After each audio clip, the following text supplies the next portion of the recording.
오늘은 글로벌하게는 이미 대체 자산의 한 축인 비트코인을 국내와 해외에서 어떻게 투자할 수 있는지, 그리고 투자 방법에 따라 달라지는 세금과 건보료까지 함께 살펴보도록 하겠습니다.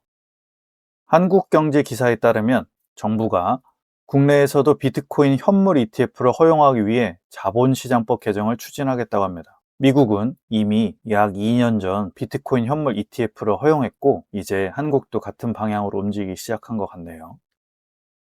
ETF 체크에 따르면 비트코인 선물 ETF인 티커 BITO는 2021년, 레버리지 ETF인 BITX는 2023년, 현물 ETF인 IBIT는 2024년에 상장되었습니다. 비트코인은 대체 자산 중 하나가 되어가고 있습니다.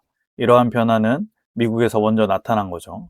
2년 전에 현물 ETF까지 상장되었으니까요. 참고로 전통적으로 대표적인 대체 자산은 금입니다. 26년 7월 18일 기준으로 세계 ETF 규모를 보면은 금 ETF인 GLD는 약 211조 원, 세계 16위에 해당되고, 또 다른 금 ETF인 IAU는 약 88조 원으로 세계 45위 정도 되네요. 또 하나의 대표적인 대체 자산은 부동산입니다. 대표적인 리츠 ETF인 VNQ는 약 57조 원으로 세계 81위 정도 됩니다. 그런데 미국에 상장된 비트코인 현물 ETF인 IBIT는 약 70조 원으로 세계 57위입니다. 상장된 지 고작 2년밖에 되지 않았다는 점을 생각하면 상당히 빠른 규모입니다. 참고로 한국인이 사랑하는 SOXX 반도체 ETF보다 규모가 더 큽니다. IBIT가요. 물론 이것이 비트코인이 금이나 부동산을 대체했다는 뜻은 아닙니다.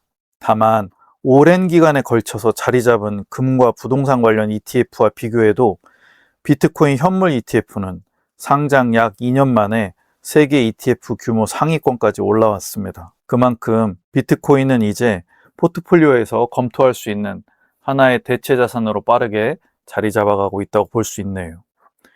대표적인 비트코인 ETF인 IBIT를 만든 회사는 블랙록입니다. 블랙록은 전 세계 ETF 시장 점유율 약 30% 수준으로 1위를 차지하고 있는 회사입니다. 세계에서 ETF를 가장 많이 운영하는 회사가 비트코인 현물 ETF를 출시했고, 그 상품이 벌써 세계 ETF 규모 57위까지 성장한 거죠. 그 다음 큰 규모는 피델리티 티커 FBTC입니다. 약 16조 원이네요. 26년 7월 18일 기준 우리나라에 상장된 ETF 중 1, 2, 3위가 약 24조, 20조, 11조니까 미국 ETF 시장은 정말 크네요. 바로 국내외 가상자산 거래소를 통해 직접 매매하는 것입니다. 국내 거래소에서 비트코인을 사고 팔아 발생한 수익은 2026년 현재 과세되지 않습니다. 현재 과세되는 소득이 아니기 때문에 해당 매매 차익으로 건보료가 올라가지 않습니다. 이 점은 장점이죠. 다만 이 장점은 앞으로 달라질 수 있습니다. 2027년 1월 1일부터는 가상자산 매매 차익에 대해 과세가 시행될 예정이니까요.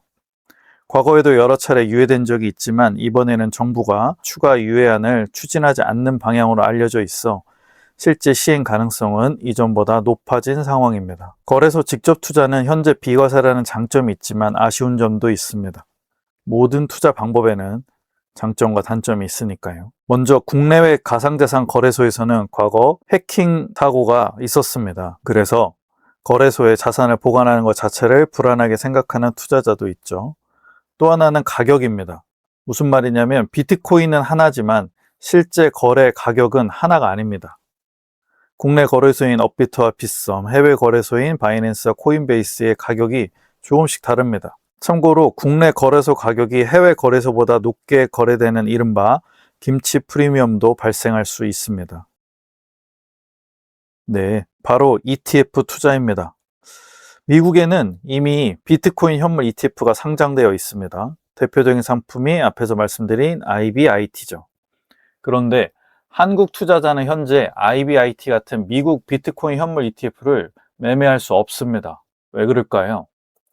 한국경제 기사에 따르면 현행 자본시장법은 금융투자 상품과 통화, 농, 축, 수산물과 광산물, 에너지 등 일반 상품 등을 금융투자 상품의 기초자산으로 규정하고 있습니다. 금융당국은 지금까지 비트코인 등 가상자산은 여기에 포함되지 않는다고 해석했기에 가상자산이 자본시장법상 기초자산으로 인정되지 않으니까 비트코인 가격을 추종하는 현물 ETF를 국내에 증시에 상장할 법적 근거가 없었다고 합니다.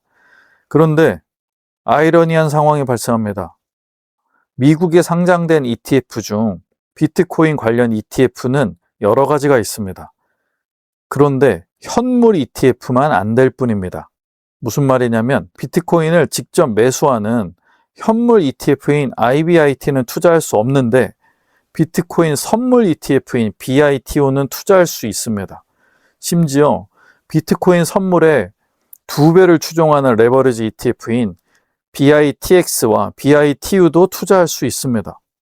현물 ETF는 안 되는데 파생 상품인 선물 ETF, 변동성이 더 큰 레버리지 ETF는 투자가 되는 것이죠. 정말 아이러니합니다. 비트코인을 직접 담는 현물 ETF 못 사고 선물 ETF, 심지어 2배 레버리지 ETF는 살 수 있으니까요. 가장 위험한 상품은 살 수 있는데 가장 단순한 현물 ETF는 못 사는 겁니다. 참고로 BITO, BITX, BITU의 매매 차익은 양도소득세입니다. 그리고 분배금 배당금은 배당소득세입니다. 분배금 배당금이 매우 높은 편입니다. 이 부분이 금융소득 종합과세, 건보료 걱정이 있는 분들에게는 안 맞을 듯 합니다. 더욱더 현물 ETF가 필요한 거죠. 증권계좌에서 주식이나 ETF를 매매하듯이 투자하면 됩니다. 평소 사용하던 증권계좌에서 주식, ETF와 함께 관리할 수 있다는 점이 장점입니다. 하지만 아쉬운 점도 있죠. 국내 거래소 매매 차익은 현재 비과세인데 국내 상장 ETF로 비트코인 현물 ETF가 나온다면 매매 차익에 대해 배당 소득세를 낼 가능성이 높습니다. IBIT도 거래할 수 있게 된다면 이건 해외 상장 ETF니까 수익 실현 시 양도소득세에 해당될 가능성이 높겠죠. 만약 국내 비트코인 현물 ETF가 상장된다면 미국 비트코인 현물 ETF와 가격 차이가 발생할 수 있습니다. 김치 프리미엄이 생길 수 있다는 뜻입니다. 국내 시장은 작으니까요. 참고로 GLD와 에이스 KLS 금연물도 국제 금시장이냐 국내 금시장이냐에 따라 김치 프리미엄이 작년 10월에 약 20% 발생했었죠. 아직 확정된 건 아니지만 국내 상장 비트코인 현물 ETF가 상장된다면 ISA, 연금저축, IRP, 퇴직연금 DC 같은 절세계좌에서도 투자가 가능해질 가능성도 있습니다. 대표적인 사례가 에이스 KLS 금연물 ETF니까요. 실물금에 투자하는 ETF지만 현재 연금계좌에서도 투자가 가능하죠. 비트코인은 금보다 변동성이 크기 때문에 같은 기준이 적용된다고 단정할 수는 없습니다. 하지만 국내 상장 ETF라는 제도 안으로 들어온다면 충분히 검토될 가능성은 있다고 생각합니다. 비트코인이 오를지 맞히는 것보다 중요한 것이 있습니다. 같은 비트코인에 투자해도 어떤 계좌에서 어떤 상품으로 투자했는지에 따라 세금도, 건보료도 결국 내 손에 남는 돈도 달라질 수 있습니다. 전 앞으로도 이런 부분을 계속 말씀드릴 예정입니다. 감사합니다.